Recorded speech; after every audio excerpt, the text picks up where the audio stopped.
Oke, assalamualaikum warahmatullahi wabarakatuh. Di sini saya akan membahas latihan soal mengenai TPS Geometri UTBK 2020. Nah, soal-soal yang akan saya bahas ini sebenarnya saya upload ke Google Classroom. Nah, untuk aksesnya kalian bisa lihat di deskripsi video ini. Mungkin kalian kalau misalnya mau ngerjain dulu boleh. Setelah itu kalian bisa datang lagi ke sini untuk melihat pembahasannya. Oke, langsung aja ke bagian nomor 1. Mungkin perhatiin dulu soalnya. Nah, di sini kita punya suatu bangun datar. Mungkin saya akan gambar dulu.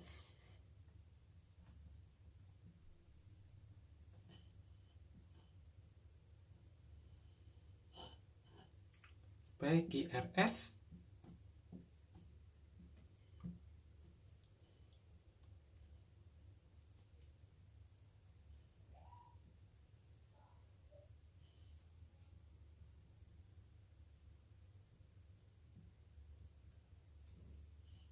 PQRS TUVW.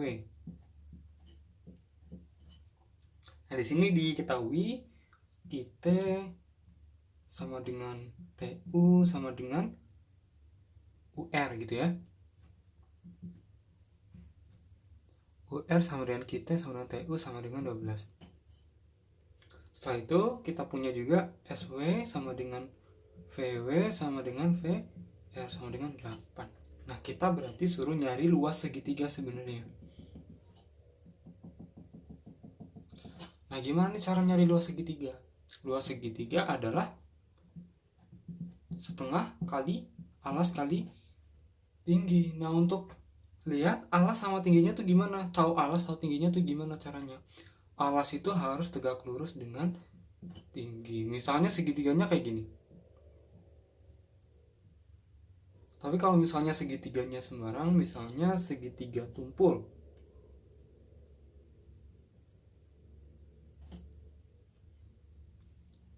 Ini kita misalin alasnya ini tingginya yang mana?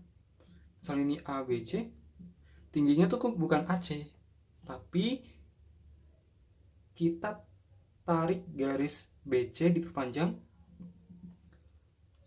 proyeksiin A ke perpanjangan BC. Ini adalah tingginya di sini. Kalau misalnya segitiganya adalah segitiga lancip ABC, kalau misalnya alasnya ini tingginya yang mana? Tingginya adalah yang ini, yang tegak lurus. Jadi di sini sebenarnya kita punya alasnya TU, tingginya adalah PQ. Nah, yang untuk yang satunya lagi kita punya alas VW, tingginya adalah PS. Ini T-nya, ini T1, ini T2 misalnya gitu ya. Jadinya apa? Luas yang diarsir itu sama dengan setengah dikali TU sebagai alas dan tingginya adalah PQ. Terus yang kedua, setengah dikali VW, tingginya adalah PS. Nah, kita masukin TU, PQ, VW, PS-nya. Setengah TU-nya 12 dikali PQ-nya totalnya adalah 8 kali 3, 24. Ditambah setengah kali VW-nya adalah 8, PS-nya totalnya adalah 36. Artinya di sini dapat 144 ditambah 144 sama dengan 288. 288 satuan luas. Oke, lanjut ke kasus nomor 2. Di sini kita punya suatu segitiga bentuknya seperti ini, suatu bangun datar gitu ya. Diketahui sudut A-nya itu 54 dan EFD-nya adalah 68 derajat. Nah, kita ditanya X-nya itu berapa. Itu yang paling kalian harus pahami adalah total sudut segitiga itu adalah 180 derajat. Di sini kita tahu segitiga ABE adalah segitiga sama kaki karena AB sama dengan AE. Artinya sudut ABE sama dengan sudut AEB. Misalnya aja T gitu ya. Artinya kalau misalnya kita lihat segitiga ABE 54 derajat ditambah B sama E nya adalah totalnya 2T sama dengan 180 derajat. Artinya 2T itu sama dengan 180 kurangi 54. 2T-nya sama dengan 126. Artinya T-nya itu sama dengan 63 derajat. T-nya 63 derajat. Nah, sekarang kita lihat segitiga FED. Segitiga FED.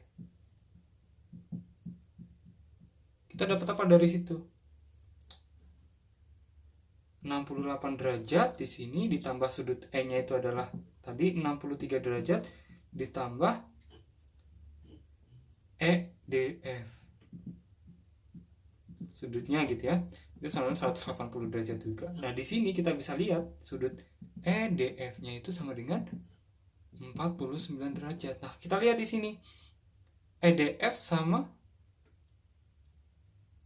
BDC itu yang saling berpotongan gitu ya. Artinya X-nya itu juga 49 derajat gitu.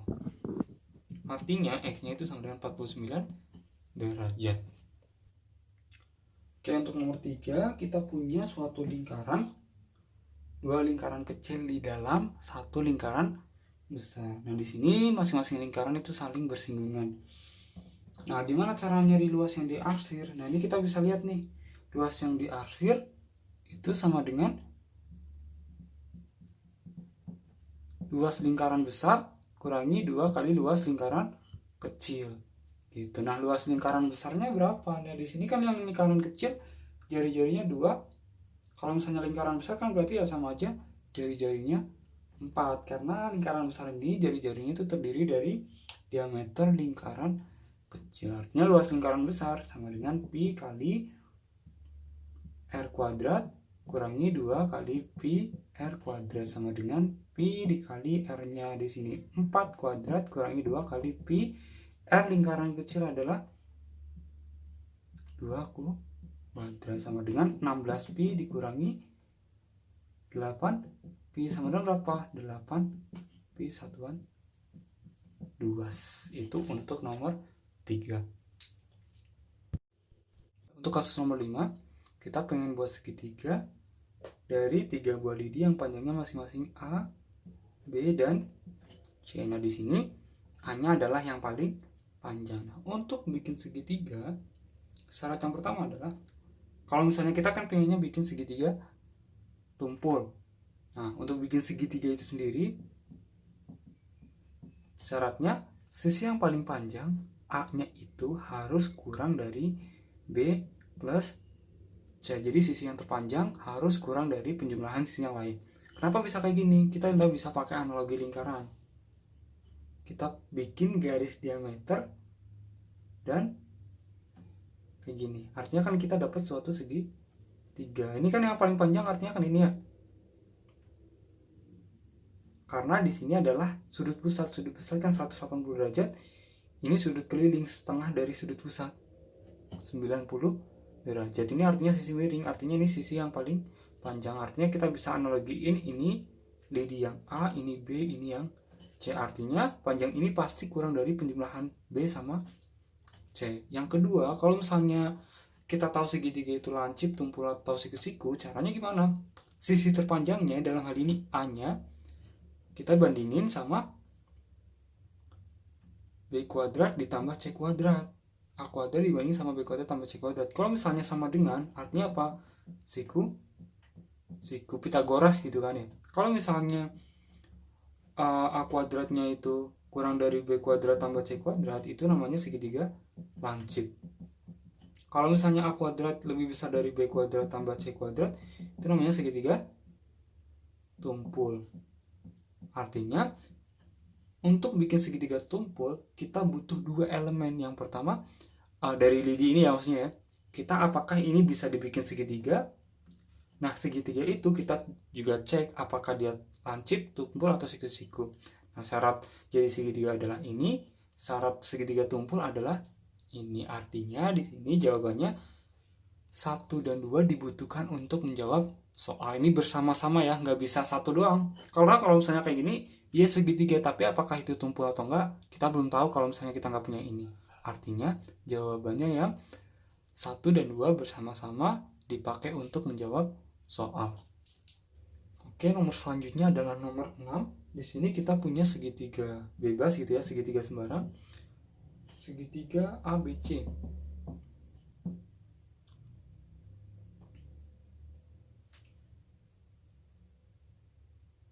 Nah, kita suruh nyari sudut C-nya itu berapa. Sudut C-nya itu sama dengan berapa. Oke, untuk nomor selanjutnya, nomor 6, kita punya segitiga sembarang ABC. ABC gitu ya. ABC. Nah, diketahui di sini yang ditanya adalah sudut C-nya itu berapa gitu. Nah, yang pertama, apakah kita bisa nyari sudut C dari pernyataan yang pertama, yaitu AC-nya sama dengan 8, AB-nya sama dengan 9, dan sudut B-nya sama dengan 60 derajat. Nah, ini bisa nggak kira-kira? Ini bisa pakai aturan sinus. Nah, aturan sinus itu apa? Sisi AC misalnya nih, AC bagi sin sudut depannya AC siapa? Sudut depannya adalah B. Sin B sama dengan AB per sin C gitu ya, karena AB depannya adalah C, sama dengan BC per sin A. Nah, yang diketahui adalah AC, AB sama sin B-nya kan, sudut B-nya kan ya, berarti ya ini kita bisa pakai ini. AC-nya diketahui, AB-nya diketahui, sudut B-nya diketahui, artinya kita bisa nyari sin C-nya bisa dicari. Artinya dari pernyataan 1 aja cukup. Nah, sekarang kita lihat pernyataan 2. Pernyataan 2 apa? Kita punya semua sudut sisinya gitu ya. AB, BC sama AC-nya berapa di sini? AB, BC, AB, AC sama BC-nya 9 gitu ya. 7, 8, 9. Nah, ini kita punya seluruh sisinya tapi nggak tahu sudutnya masing-masing. Kita nggak bisa pakai aturan sinus. Kita bisa pakai aturan kosinus. Nah, kalau misalnya mau nyari C, berarti kita lihat sudut yang paling depannya gitu ya. Berarti di sini kita bisa pakai AB kuadrat sama dengan sisi yang lain AC kuadrat tambah BC kuadrat kurangi 2AC kali BC kali cos C. Ini AB-nya diketahui nggak? Diketahui. AC-nya diketahui, BC-nya diketahui, AC-nya diketahui, BC-nya diketahui, artinya cos C-nya kita bisa dicari.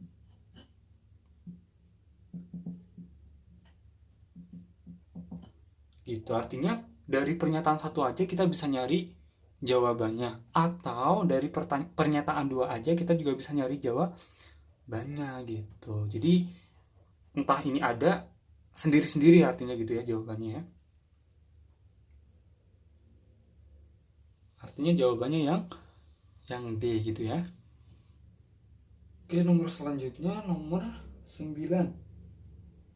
Berapakah total sudut dalam segi 8 beraturan?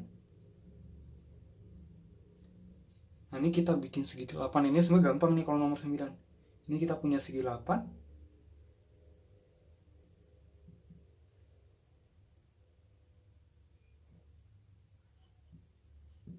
1, 2, 3, 4, 5, 6, 7, 8. Nah, kita tahu kalau misalnya segi 4 itu total sudutnya, kalau misalnya kayak persegi panjang, belah ketupat, layang-layang, total sudutnya adalah 360. Kalau misalnya segitiga, total sudutnya adalah 180. Nah, artinya kita bisa bikin ini ke titik sudutnya itu kita hubungin biar jadi segi 4. Ini kan jadinya apa? Segi 4, 1, 2, 3, 4. Ini juga segi 4. Ini jadi ada 3 segi 4 ya. Berarti 3 kali 360 sama dengan 1080 derajat. Jadi kalau misalnya mau nyari sudut segi berapapun yang beraturan gitu ya, segi berapapun gitu ya, kalian bikin aja, dibagi gitu ya, dibagi sudut-sudutnya tuh dihubungin, dibagi, bisa dijadiin segitiga atau segi 4. Ini jadiin 3 segi 4 kan ya, artinya 3 kali 360 derajat, totalnya 180 derajat. Oke, lanjut untuk nomor 9, tadi nomor 8 ya. Nomor 9 kita punya suatu segitiga juga, ABC 7, 8, 9. Nah, di sini kita lihat yang paling pendek itu sudutnya yang paling kecil. Artinya kalau misalnya ini kan AB-nya 7, sudut depannya itu paling kecil karena 7 paling pendek di antara 8 dan 9. Artinya yang paling kecil itu C, yang nomor 2 adalah depannya 8 adalah A, depannya 9 adalah B. Jadi kalau misalnya semakin pendek sisinya, sudut depannya itu semakin kecil. Artinya kan ini 7 paling kecil, berarti sudut depannya apa? Depannya AB adalah sudut C itu paling kecil. Artinya urutan dari yang terkecil ke terbesar adalah C, A, B. Oke, untuk soal terakhir kita punya segitiga sembarang A, B, C. Pernyataan pertama yang ditanya adalah luasnya berapa. Nah, pernyataan pertama itu kita dikasih AB-nya 5, BC-nya sama dengan 8. Yang kedua itu adalah sudut B-nya adalah 60 derajat. Nah, kita kalau misalnya nyari segitiga, luas segitiga adalah setengah kali alas kali tinggi. Nah, tadi kan di bagian pertama udah kita jelasin kalau misalnya kayak gini, ini alas, ini tingginya. Kalau misalnya segitiganya tumpul gitu ya, ini kan segitiga tumpul kan, tingginya ini, misalnya ini alasnya ini, tingginya bukan yang ini tapi yang ini. Kita harus bikin tegak lurus, tapi alasnya tuh dari sini sampai sini ya, bukan dari sini sampai sini, tapi alasnya tetap dari sini sampai sini, tapi tingginya yang ini karena kita pengen tingginya yang tegak lurus gitu. Kalau misalnya segitiganya kayak gini, segitiga tumpul, segitiga lancip, alasnya ini, tingginya tuh yang ini, yang tegak lurus gitu. Artinya di sini kita nggak bisa nyari tingginya. AB-nya segini, AB-nya 13, BC-nya 8, tapi kita bisa pakai rumus aturan sinus. Luas itu sama dengan, selain ini, luas itu sama dengan setengah kali AB kali AC kali sin yang diapit, sin B. Artinya AB kali AC, sudut yang diapit adalah sudut B, sama dengan setengah dikali 5 kali 8 kali sin 60. Artinya kita nggak bisa ngerjain soal ini hanya dengan mengandalkan pernyataan 1 atau pernyataan 2 saja. Kita harus kita butuh 2 pernyataan ini buat ngerjain soal ini. Artinya jawabannya adalah yang C.